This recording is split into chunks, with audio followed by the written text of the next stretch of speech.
Dans la série Le Loup, pomme de discorde du monde rural, voici un nouvel épisode. Un collectif d'éleveurs et d'élus fervents opposants à la préservation du loup dans les campagnes présentait jeudi une étude sur son hybridation avec le chien, une étude présentée à la Chambre de l'agriculture.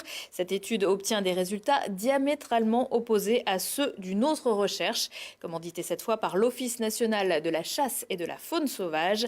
Olivier Escalon nous explique pourquoi le sujet fait polémique. L'hybridation du loup, qu'est-ce que c'est ? C'est la notion selon laquelle le loup ne serait pas vraiment un loup, mais un hybride de l'animal sauvage et de différentes races de chiens. Des collectifs d'éleveurs s'appuient sur ce principe pour justifier son abattage. Sachant que les deux espèces partagent 99,8% de leur patrimoine génétique, quelle différence cela fait ? L'opinion de Yann Souriau, maire de Chichiliane et représentant du plan loup pour les maires de l'Isère. Aussi proche que ce soit, vous voyez bien qu'un chien de chasse n'a pas le même comportement qu'un chien de berger ou qu'un chien domestique. Donc dans ce très peu de pourcentage, vous allez avoir des comportements de meute, de reproduction et de proximité des humains, de sociabilité complètement différents.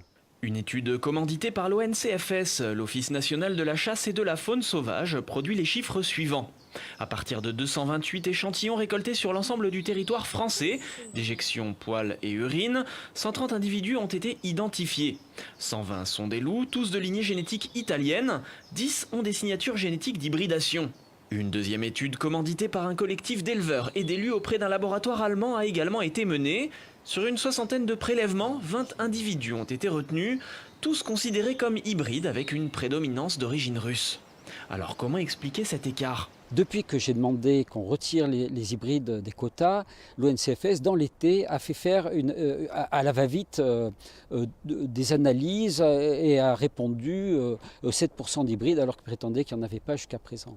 Donc aujourd'hui, on a l'impression qu'on a une réponse politique. Du côté de Ferrus, l'Association nationale pour la conservation de l'ours, du loup et du lynx en France, le son de cloche est tout autre.